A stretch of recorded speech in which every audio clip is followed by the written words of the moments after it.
আজকে আমাদের last day, আমরা আজকে বাড়ি ফিরবো। এই যে আমরা এখানে একটু হাঁটতে বেরিয়েছি, আজকেও কয়েকটা স্টপ দেখবো, তারপরে ফিরবো, তাই তো? জাপানিজ না চাইনিজ বাফেতে খাবে সবাই। সুশি, আমার সুশি খেতে ভালো লাগে না একটু। আমার ভালো লাগে, মোটামুটি লাগে, ভালো। কাঁচা জিনিস খেতে পারি না। ঠিক আছে, এই ভিউটা দেখাচ্ছি, ভিউটা কি সুন্দর।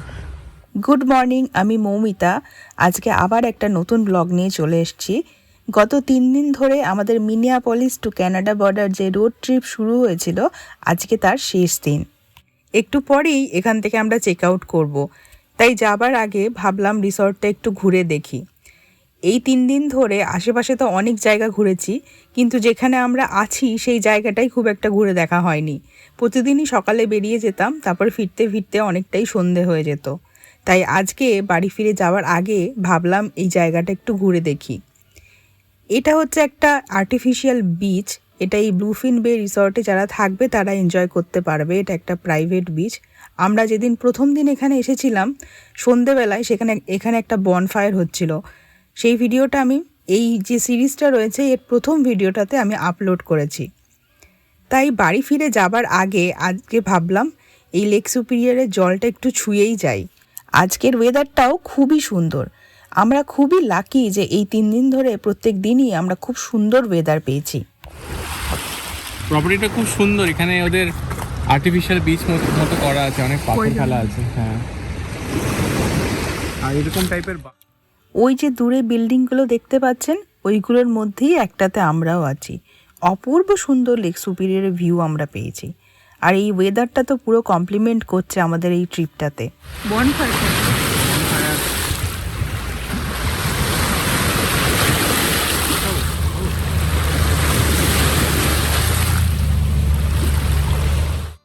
আর যেখানেই আমি ঘুরতে যাই সেখান থেকে কিছু না কিছু সুভেনিয়ার আমি কালেক্ট করি।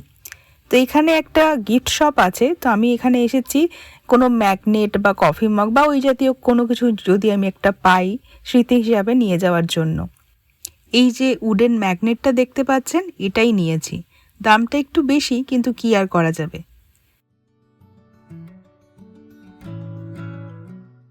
আমরা আবার রুমে চলে এসেছি, আর এটাই হয়তো লেক সুপিরিয়রের লাস্ট ভিউ এই রুমটা থেকে। একটু পরেই আমরা চেক আউট করবো। সেই জন্য বলতে পারেন মনটা একটু খারাপই, কিন্তু কথায় আছে সব ভালো যার শেষ ভালো। আমাদের এই লম্বা ট্রিপের আজকে শেষ দিন, কিন্তু এই বাড়ি ফেরার পথেও আমরা বেশ কয়েকটা জায়গায় স্টপ নিতে নিতে যাব। এখন আমরা যে জায়গাটায় যাচ্ছি সেই জায়গাটা হচ্ছে টেম্পারেন্স রিভার স্টেট পার্ক। এখানে একটা অদ্ভুত রকমের ওয়াটারফলস আছে। সেই ওয়াটারফলসটাকে বলে হিডেন ওয়াটারফলস। কেন জানেন? এটা একটা পাহাড়ের মধ্যে দিয়ে ঝর্ণা, মানে ওটা বাইরে থেকে খুব একটা দেখা যায় না, একমাত্র ভিতরে গেলে বা অনেকটা হেঁটে গেলে তখন দেখা যায়। আর এখানে এই যে টেম্পারেন্স রিভার স্টেট পার্কে প্রচুর ক্যাম্প গ্রাউন্ড আছে। এখানে মানুষজন বড় বড় আরভি নিয়ে আসে, তারপরে এখানে রাত কাটায়। এই যে গাড়িটা দেখতে পাচ্ছেন, পেছনে একটা আরভি রয়েছে, তো এরকম এখানে ভাড়া পাওয়া যায়। তো অনেকেই করে কি, এরকম একটা আরভি ভাড়া নেয় আর পুরো ফ্যামিলি নিয়ে এরকম ক্যাম্প গ্রাউন্ড বুক করে এখানে রাত কাটায়। কথা বলতে বলতেই চলে এসেছি। এখানে এবার গাড়িটা পার্ক করব, তারপরে এখানে একটা ট্রেল আছে, সেখান দিয়ে হেঁটে যেতে হবে। এই টেম্পারেন্স রিভারের হিডেন ফলসটা কিন্তু একটা দারুণ জিনিস। বেশিরভাগ ওয়াটারফলস বা ঝর্ণা আমরা অনেক দূর থেকে পাহাড়ের গায়ে দেখতে পাই, কিন্তু এই যে হিডেন ফলসটা, এর বৈশিষ্ট্য হলো এটা একটা গভীর আর অত্যন্ত সরু একটা পাথুরে খাদের মধ্যে দিয়ে বয়ে যায়। আপনি যতক্ষণ না একদম খাদের কিনারায় গিয়ে দাঁড়াচ্ছেন ততক্ষণ এই ঝর্ণাটি দেখতে পাবেন না, কিন্তু এর গর্জনটা কিন্তু অনেক দূর থেকে শোনা যায়। এখানে যে পাথরগুলো পাওয়া যায় সেগুলো বলা হয় 100 কোটি বছরের পুরনো আগ্নেয় শিলা থেকে তৈরি হয়েছে। নদীর তীব্র স্রোত বছরের পর বছর ওই পাথরগুলোকে ক্ষয় করে গেছে, আর তার জন্যই গোল গোল গর্ত তৈরি হয়েছে, যেগুলোকে এরা পটহোল বলে থাকে। আর এই যে পটহোলগুলোই যখন একে অন্যের সাথে মিশে গেছে, তখনই তৈরি হয়েছে বিশাল একটা সরু গভীর খাদ বা ক্যানিয়ন। আর এই ক্যানিয়নের মধ্যে দিয়েই ওই ওয়াটারফলটা বইছে। আর যেহেতু ওয়াটারফলসটা পাহাড়ের মধ্য দিয়ে আছে, বাইরে থেকে খুব একটা দেখা যায় না, খুব ছোট অংশটাই আমরা দেখতে পাই, তাই এটাকে হিডেন ফলস বলা হয়। আরেকটা জিনিস কি লক্ষ্য করেছেন, এখানে যে এতগুলো ওয়াটারফলস দেখালাম প্রত্যেকেরই কিন্তু জলের কালারটা অনেকটা ওই চায়ের লিকারের মতো বা একটু ঘোলাটে বলতে পারেন।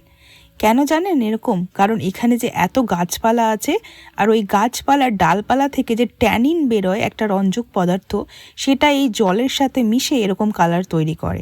তাই এখানকার ওয়াটারফলসের জল কিন্তু একদম সাদা নয়, অনেকটাই চায়ের লিকারের মতো ঘোলাটে টাইপের।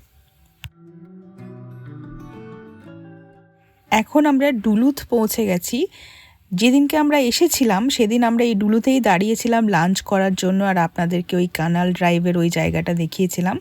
আজকে আমরা যাচ্ছি ডুলুথের রোজ গার্ডেনে।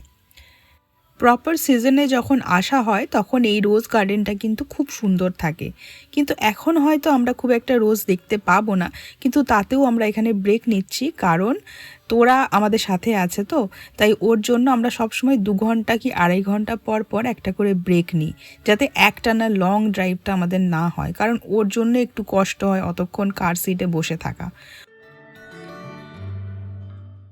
এই রোজ গার্ডেনে রোজ ছাড়াও আরও অনেক ধরনের গাছ বা ফুল আছে। এই পিঙ্ক কালারের গাছটাই দেখুন না, কি সুন্দর তাই না? তারপর এই যে টিউলিপগুলো অপূর্ব সুন্দর। আর এই যে লেক সুপিরিয়রের ভিউটা রোজ গার্ডেন থেকে, এটা তো অবিশ্বাস্য, মানে এর কোনো তুলনাই হয় না। যেদিন আমরা এখানে এসেছিলাম প্রথম দিনে, তখন আমরা ওই কানাল ড্রাইভের ওইখানে ছিলাম, ওখানে একটা গ্র্যান্ডমা বলে রেস্টুরেন্টে ছিলাম। সেই ভিডিওটা তো ফার্স্ট যে ব্লগটা আছে ওখানে আছে। আর এই যে ট্রেন লাইনটা দেখতে পাচ্ছেন, এটার মধ্যে দিয়ে ক্রিসমাসের টাইমে একটা হলিডে এক্সপ্রেস চলে। এই জায়গাটা খুব সুন্দর করে তখন ওই সাজানো হয় বিভিন্ন লাইট দিয়ে। তারপরে ক্রিসমাস ট্রেনটাও খুব সুন্দর সাজানো থাকে, পুরো নর্থ শোর দিয়ে ওই হলিডে এক্সপ্রেসটা চলে। এখন আমরা ফিরবো এই রোজ গার্ডেন থেকে। যাওয়ার আগে দেখুন এখানে কয়েকটা গাছও দেখতে পেয়ে গেলাম। গাছগুলো লাগানো হয়েছে সবে, এখনও কোনো ফুল আসেনি, হয়তো আরও 1-2 মাস পরে এলে তখন হয়তো খুব সুন্দর সুন্দর গোলাপ ফুল দেখা যাবে। আমরা যখন টফটি থেকে আজকে বেরিয়েছিলাম তখনই বেরোতে বেরোতে 10:30-11টা বেজে গেছিলো। ব্রেকফাস্ট করে বেরিয়েছিলাম ঠিকই, কিন্তু লাঞ্চ করা হয়নি, আর এখন বেশ খিদেও পেয়ে গেছে। এখানেই একটা কাছে China king, I guess China king বলে একটা বাফে আছে, তো সেখানেই আজকে খাবো ঠিক হয়েছে। তো চলুন যাওয়া যাক।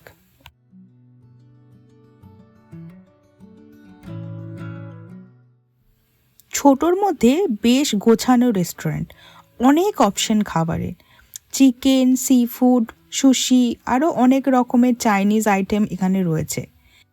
তবে অল্প অল্প করে বেশ ভালোই ট্রাই করেছিলাম খাবার দাবার আজকে এখানে, আর যেহেতু অনেকক্ষণ খাইনি তাই খিদেও পেয়েছিল।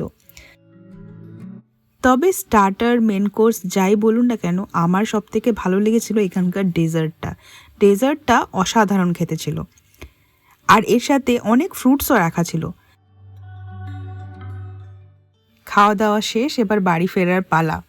টফটে থেকে শুরু করে আজকে টেম্পারেন্স রিভারের হিডেন ফলস, তারপর ডুলুথের রোজ গার্ডেন, সব কিছুই এই ট্রিপটা মনে গেঁথে থাকবে।